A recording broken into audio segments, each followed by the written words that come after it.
And I said, what else, Marsha? And she said, that's it. Okay. And I got her in the motorhome, and we eventually... And this is where we met Harry Olds. Harry He Olds. came to help us move from Phoenix to... We had Willis. We had a mutual friend in Santa Barbara, Bruce Erickson, and he introduced us to Harry. And when I was trying to get her to move, she said, well, I got all my stuff and everything. I said, put it in the motorhome and I'll buy a van.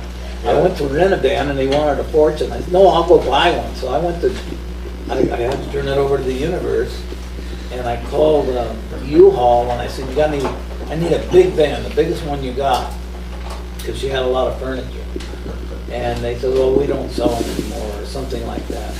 And I kept persistently programming myself, don't give up, keep going. And I called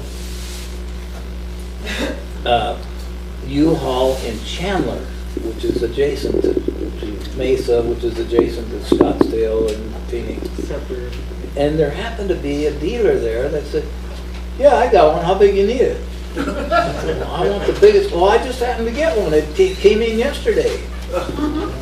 And so I ran out there, and they said, it's all been checked, but they have to check off the oil. Everything's has a log on it. It's been in perfect condition. And I said, what do you want for it? 4,000 cash. I gave him 4,000 cash, and I got it right away. And I didn't think I could do it. That enabled me to get her loose from there. And we had to call Harry and Associates, Bruce being another one, and we had to get these guys to help us because we had a caravan running from south to north. And we had fun all along the way, but we finally got there. That's right, up to Willis. Yeah. So anyway, the theme of the workshop, getting back to that, is we are already where we want to be, where we need to be, whether we think it or not. This is you know, some people that I know have always said, well, when I get there, instead of realizing they're already where they want to be, where they need to be.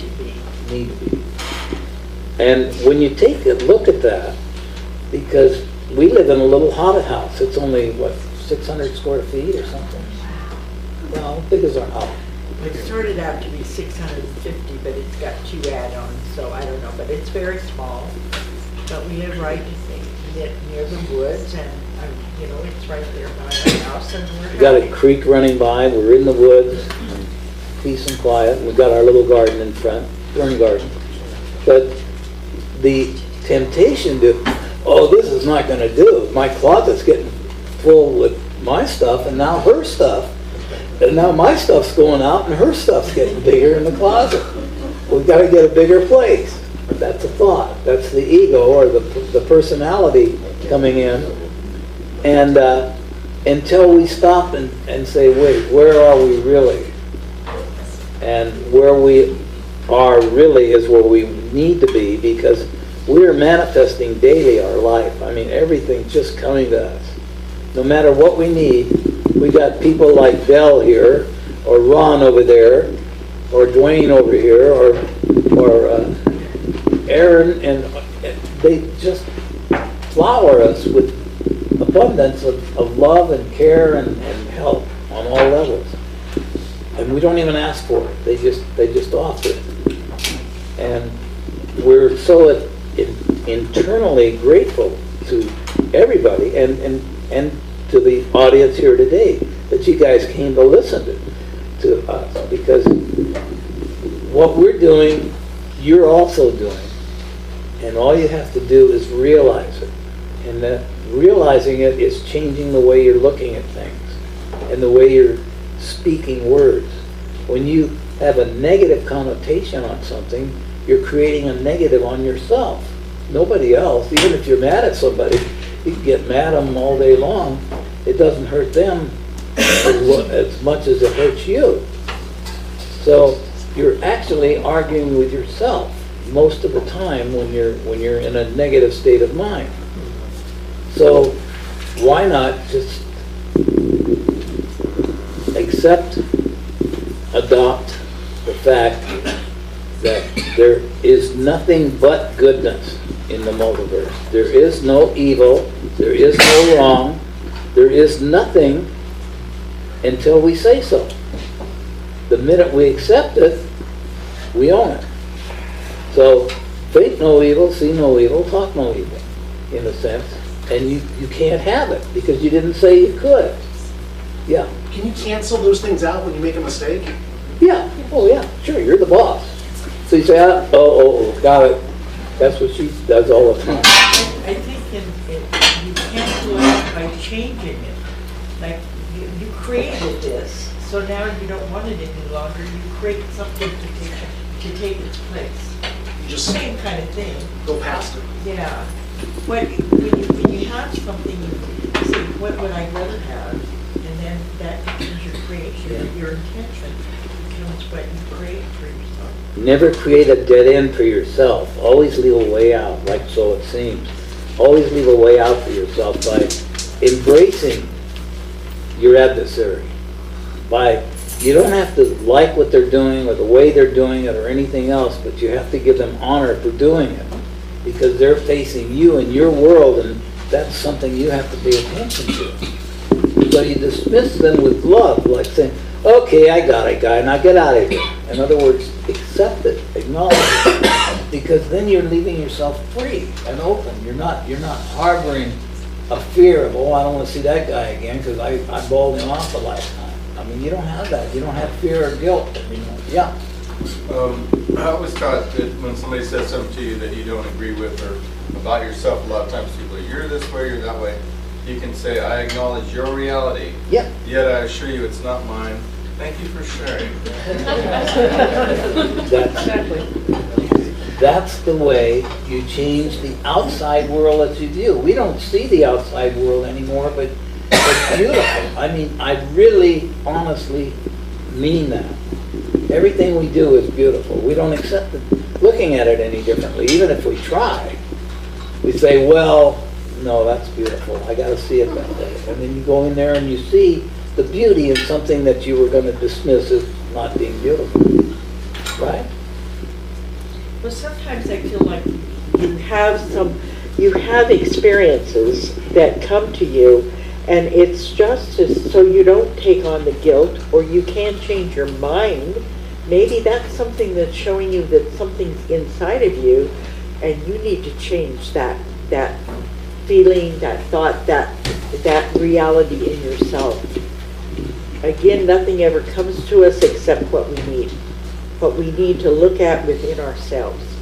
And sometimes our adversaries are there saying, I have one friend that said, if you would just come to me, you would be healed in no time. You know, I know. 2 years I've been telling you this. And I'm thinking, you know what? That's her reality, but I honor her because she's that same oneness that's within me. I don't exactly want to do what she thinks that I need to do, and so that becomes my reality, but I still honor that God self in her. I had to change that because that was irritating me. That was an irritant to me. But it doesn't need to be, because each one of us are individuals, but our reality is right for us. And if we need to change it, it will come to us, and we can look at it one way or the other, or continue to come to us. It's just like Jack just mentioned, that back out of the situation with love. Don't ever back out of it angry. Don't go to bed angry. Don't do anything angry. Get it, turn it back around. Change your viewpoint.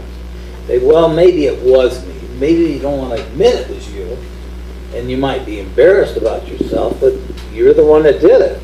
And if you accept yourself, then you have the right to change that next time. Like, oh, it's not going to happen again. That's enough. I don't want any more of that. And you have the right then to change your manners, to change your ways and means of doing things. And those are the lessons that come to us that enable us by the contrast. A pearl does not become a pearl until it's been agitated to death by the oyster shell. So we're all pearls being agitated all the time to make a more beautiful pearl. And it's the same in everything we do. If you do not have the contrast, you do not grow. So accept and embrace your contrast, your adversaries, your enemies, with love. They can't do a thing. I had a guy ready to stick in Willets, kind of a very different kind of an environment up there, because they grew pot all over the place. And the pot people carry guns and knives and swords and everything. Very paranoid. And they fish and we had a little lake. They fish with these spears to spear the fish. Well, I got one guy so angry that he had the spear ready to thrust it right through my heart. He just knew where he's not just an ordinary guy where he could fake it out and back off. This was an experienced assassin. He killed 8 people to assassinate him and fed them to the vultures. This was by his own statement. He was a big game guy. He'd take him to Africa or India or something, and these rich millionaires would hire him, and he'd show them all the ropes and everything. So killing and everything was nothing to him, and growing pot and protecting his environment was nothing to him. But so we had this confrontation, and it was a setup, and I knew it was coming.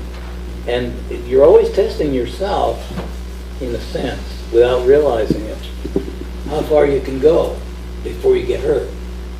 And so I knew, because I could see in his eyes, he was a good soul, a good person, but he chose a profession that wasn't so hot. But he had this spear, and well, I won't get into all the other details.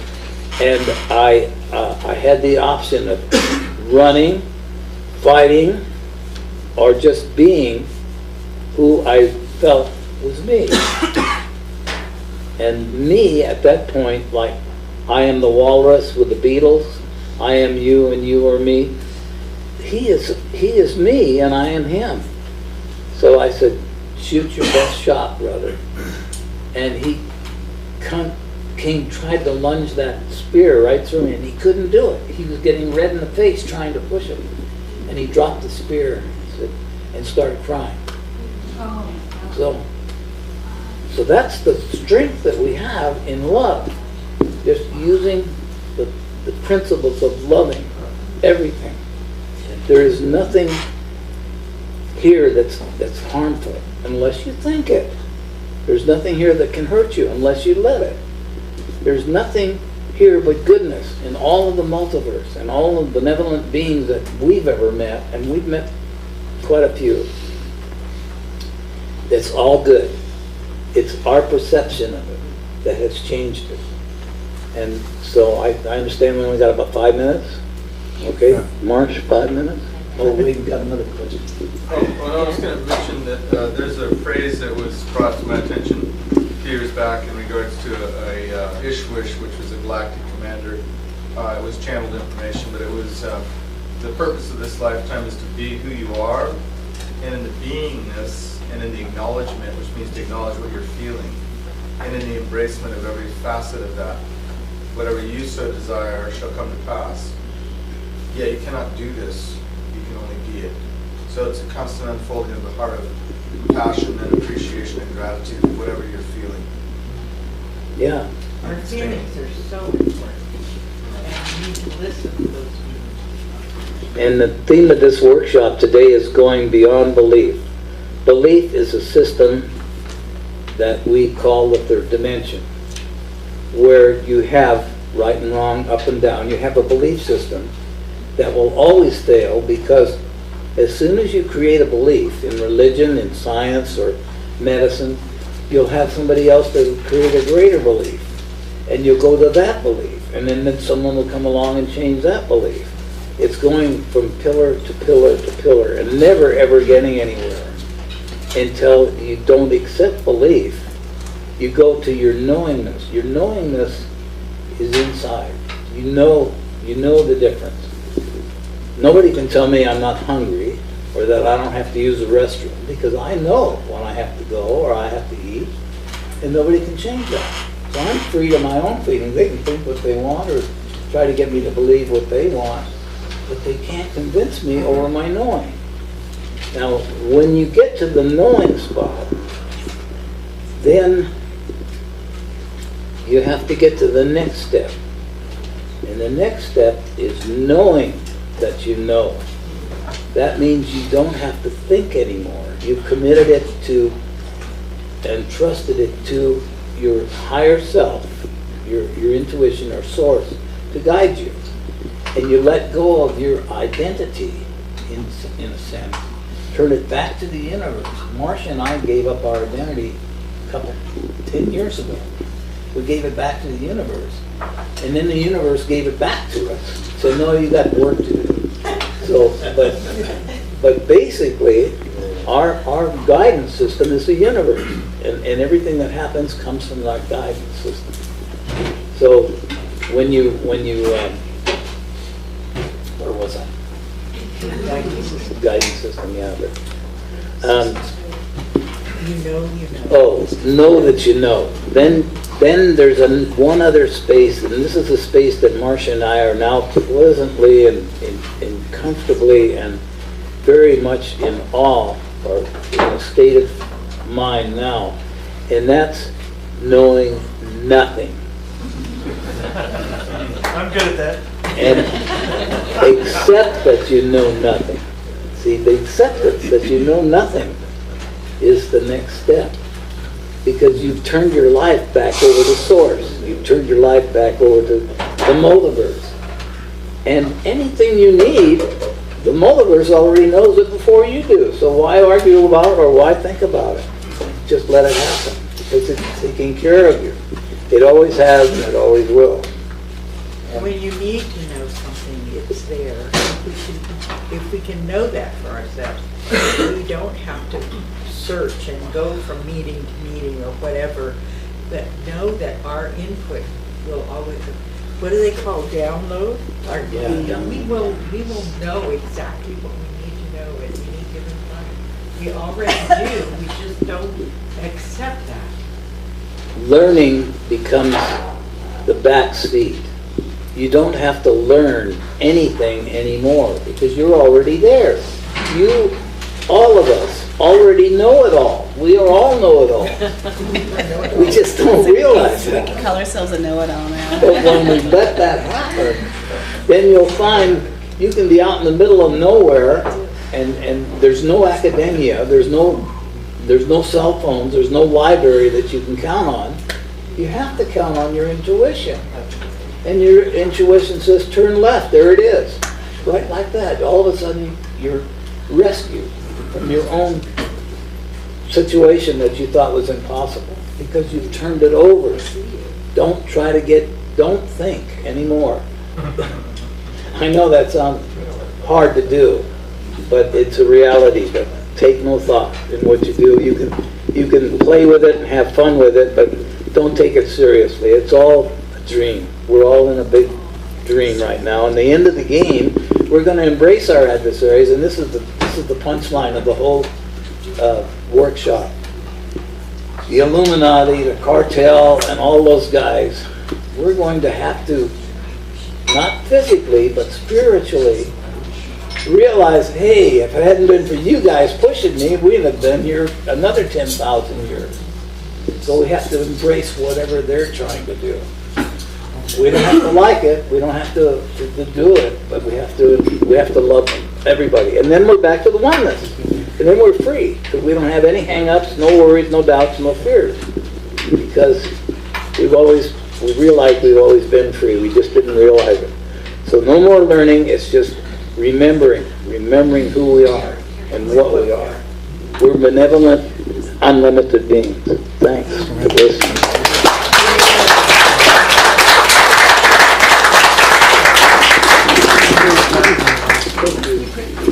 Wow. Thank you. You did just spot on. That was so wonderful. So we're going to be moving from beyond belief to knowing. And so this afternoon we're going to be getting into that knowingness and more with Ralph and Marsha, as well as listening to personal testimonies with David Bowling and Dwayne Barker, our crazy rocket scientist, as he likes to call himself. Emphasis on the crazy. and Andy sharing with us the technology that he's working with. He hasn't invented it, but we're going to have our journeying through the cosmos with Aaron. It's going to be just a continued fun fest here. So thank you all for just adding your love and your joy into this day. It's just fantastic. If you're not familiar with Volcano, we are this little valley, as you know. We have 60 vertical caverns that are crystalline and gold. And it's just amazing energy. We have interdimensional portals here. It's just very vibrant.